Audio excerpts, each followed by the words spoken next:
ജനനമരണങ്ങൾ, പിന്നെ വാർദ്ധക്യം, പിന്നെ രോഗം എന്നിവയിൽ നിന്നാണ് ക്ലേശങ്ങൾ അല്ലേ?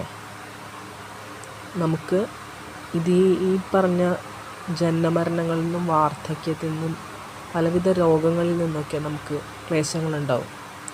വൈദിക സാഹിത്യങ്ങളിൽ ജനനത്തെ വിവരിച്ചു കാണുന്നുണ്ട്. ജനിക്കാത്തവരുടെ ലോകവും ഗർഭസ്ഥ ശിശുവിൻ്റെ ചുറ്റുപാടും അതിൻ്റെ ദുരിതാനുഭവങ്ങളും ഉള്ളിൽ തട്ടുമാറ് ശ്രീമദ് ഭാഗവതത്തിൽ ചിത്രീകരിച്ചിട്ടുണ്ട്.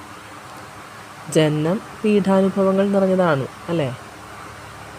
അത് വ്യക്തമായി നമുക്ക് നമ്മൾ വ്യക്തമായിട്ട് മനസ്സിലാക്കണം. ജനനം പീഠായിട്ടുള്ള അനുഭവങ്ങൾ കൊണ്ട് നിറഞ്ഞതാണ്. വളരെ ബുദ്ധിമുട്ടിയാണ് നമ്മൾ ജനിച്ചത് തന്നെ അല്ലേ? ഗർഭാശയത്തിലിരിക്കുമ്പോൾ തന്നെ, ഭ്രൂണാവസ്ഥയിലായിരിക്കുമ്പോൾ തന്നെ എന്തെല്ലാം കഷ്ടപ്പാട് സഹിക്കേണ്ടി വന്നുവെന്ന് ജനനാനന്തരം നമ്മൾ ജനിച്ചതിന് ശേഷം മറന്നു പോകുന്നു.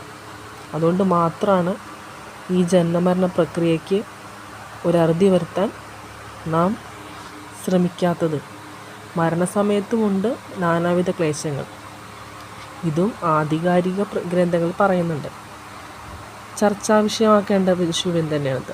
രോഗം, വാർദ്ധക്യം എന്നിവയൊക്കെ കുറിച്ചാകട്ടെ ഏവർക്കും അനുഭവത്തിൽ നിന്നറിയാം അല്ലേ? രോഗിയാവാനോ കിഴവനാവാനോ ഒന്നും ആരും ആഗ്രഹിക്കുന്നില്ല.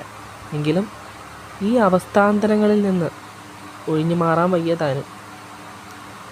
ഇങ്ങനെ ജനനമരണ വാർദ്ധക്യ രോഗാദി പീഡകളുടെ അനുസ്മരണം മൂലം ഭൗതിക ജീവിതത്തെക്കുറിച്ച് ശുഭാപ്തി അപ്പോഴാണ് നമ്മൾക്ക് ആധ്യാത്മിക പുരോഗതിക്ക് ആവശ്യമായ പ്രചോദനം ലഭിക്കുന്നത്. ഇതൊരറിവാണ്. നമ്മളെല്ലാം മനസ്സിലാക്കേണ്ട ഒരു